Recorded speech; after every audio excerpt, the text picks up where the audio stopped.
A inflação escapou ao controle do governo completamente nos anos 70. Em 1994, ela tinha atingido a taxa mensal de 30%. Depois de planos sucessivos e fracassados, os brasileiros achavam que não havia mais solução para o dragão inflacionário. Até que veio o Plano Real. Vamos saber como foi. O Lula e partidários do Lula, eles sempre dizem que o atual presidente, quando assumiu, ele assumiu numa situação de espiral inflacionária. Como é que estava essa situação? Como é que o senhor passou o governo? Não, isso não é verdadeiro. O que acontece é o seguinte, no último ano do meu mandato, à medida que havia a possibilidade do Lula se eleger presidente, os mercados ficavam nervosos. Então, até a possibilidade da vitória dele. Da vitória do Lula. Até abril as coisas iam bem. Depois, em junho, já estavam bastante complicadas. Em agosto era visível que a situação era muito difícil. E em função do que eu chamo de efeito Lula. Ele criou o problema. Ele criou esse problema. Quer dizer, a ameaça que atribuíam a ele, queria mudar tudo, não sei o que e tal. Você sabe, o capital é medroso. Aí começaram a ir embora, não querer rolar dívida. Eu me lembro que, em uma certa altura, o Zé Dirceu foi aos Estados Unidos e teve o nosso apoio lá nos Estados Unidos para entrar em contato, para ver da situação. Ele me telefonou de lá e disse, mas então é inevitável uma moratória? Eu digo, não é inevitável, depende de vocês. Eu ouvi aqui que virá uma moratória. Não, depende do comportamento. Do PT. Do PT, porque ele ameaçava, não sei o quê. Em seguida, eles fizeram a carta aos brasileiros para começar a acalmar a situação. E nós fizemos uma negociação com o Fundo Monetário com a aprovação do próprio Lula, de cada um dos candidatos, que eu pedi que fosse lá falar para a imprensa, eu estou de acordo, porque era um recurso para poder evitar que no ano seguinte houvesse uma catástrofe, porque a situação estava piorando. Então, e quem ia despender esses recursos do empréstimo não seria mais eu, senão que era o próximo governo, no caso foi o governo do presidente Lula, né? E assim foi feito. De modo que, se houve algum desarranjo, foi nessa fase final, em função do temor dos mercados. Agora, a inflação não. A inflação já estava... A inflação acabou. Acabou. A inflação, na verdade, se alguém pode dizer que tem parte nisso, foi Itamar, porque Itamar era o presidente, Itamar Franco. E como presidente ele me apoiava. Houve dificuldades dentro do próprio governo, da aprovação, etc. Mas ele sempre, no final, me apoiou. Então, a partir de julho de 94... a inflação caiu, começou a cair fortemente. Quando você vê assim, a curva de longo termo, a inflação ela subia, descia sempre lá para cima, sempre assim, subindo. Aí caiu e agora aqui ela faz uma pequena oscilação, assim, um pouquinho. Desde aquela época? Desde aquela época, desde 90. Nós já temos um período longo de estabilidade inflacionária. E aprendemos. O Banco Central aprendeu a lidar com a questão, o governo aprendeu a lidar com a questão e a população também.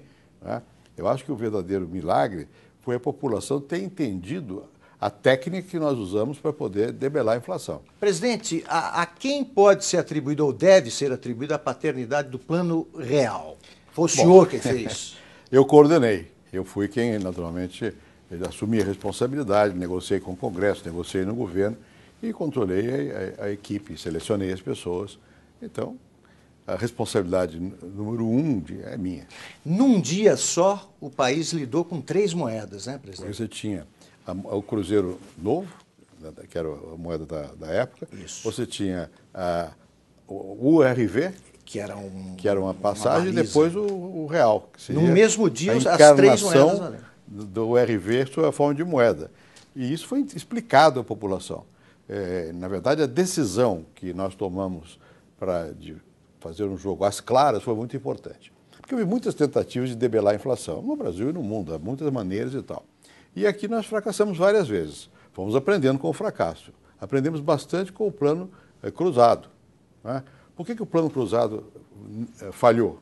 Ele falhou porque ele fez ao mesmo tempo uma coisa que é impossível. Ele deu aumento de salário e quis controlar a inflação. E em seguida não controlou o gasto público, a questão fiscal. Então, o cruzado rapidamente perdeu energia. Né? Durou 4 meses, 3, 4 meses. Né? Perdeu energia. Nós já tínhamos essa experiência. E também a população estava muito assustada no Brasil, porque cada governo que vinha dizia, vou acabar com a inflação. E como é que ele acabava com a inflação? Fazia um decreto que do dia para a noite mudava tudo. bloqueava seus bens nos bancos, mudava o valor da moeda por causa do câmbio que tinha mudado, enfim, havia, e isso sempre de surpresa. É porque entre o plano cruzado e o plano real tivemos o plano Collor. O plano Collor, que foi aí bastante dramático, né? Bastante. E houve tentativa do plano Bresser, tentativa do ministro Maílson da Nóbrega, né? Enfim, várias tentativas. E essas tentativas, na verdade, não foram totalmente... O povo pagou alto, mas os técnicos foram aprendendo, né? Agora, foi muito importante a decisão que nós tomamos numa reunião aqui em São Paulo, eu era ministro da Fazenda, aqui no prédio do Ministério da Fazenda aqui em São Paulo, que foi a seguinte decisão: ao invés de você surpreender o povo botando um decreto e fazendo um plano sem que ninguém saiba dele, tecnocrático, vamos dizer ao país. Vamos explicar o que é a inflação, como é que nós vamos combatê-la e passo a passo. Então, a URV foi isso, é Unidade de Referência de Valor. Isso foi mandada para o Congresso no final de fevereiro, aprovada no comecinho de março, e ela anunciava o que aconteceria em 1º de julho, na verdade aconteceu 1º de julho. Nesse meio tempo, a população foi aprendendo a ver como é que ia lidar com isso. E nós demos liberdade para que cada um fizesse o contrato na moeda que quisesse. Quer ficar com moeda antiga? Fica. Quer ficar com o RV? Passa para o RV, sabendo que depois vai virar real. E, para nossa surpresa, a população correu para a moeda nova, para o URV, que é uma coisa complicada de entender e tal. Mas o país entendeu. Entendeu. Graças, em parte, à mídia, que explicou. Né? Aí a mim, que expliquei bastante. E depois o Recupero, que fez uma pregação contínua. Né? Então, foi uma construção complicada, porque foi uma construção democrática. E dizer, olha, nós temos que acabar com a inflação, porque a inflação é um imposto que recai sobre o povo. Que esse é o principal problema. Quem não tem conta no banco recebia o salário de 100, no final do mês, se a inflação fosse de 20%, tinha 80%. Como chegou a 40% em alguns meses, né? Você anualizando, quer dizer, projetando aquela inflação para o ano todo, era 3.000% ao ano, era loucura. Né? E as pessoas iam perdendo dinheiro. Era uma maneira de concentração de renda brutal. Que a empresa tem uma conta no banco, ela se defende, porque nós inventamos lá, anos antes, a correção monetária.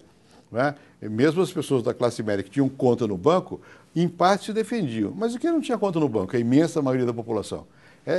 Como se diz em linguagem vulgar, uma tungada. Né? A inflação é isso. Então nós explicamos, a população compreendeu, nós dissemos o que nós íamos fazer e teve uma luta tremenda.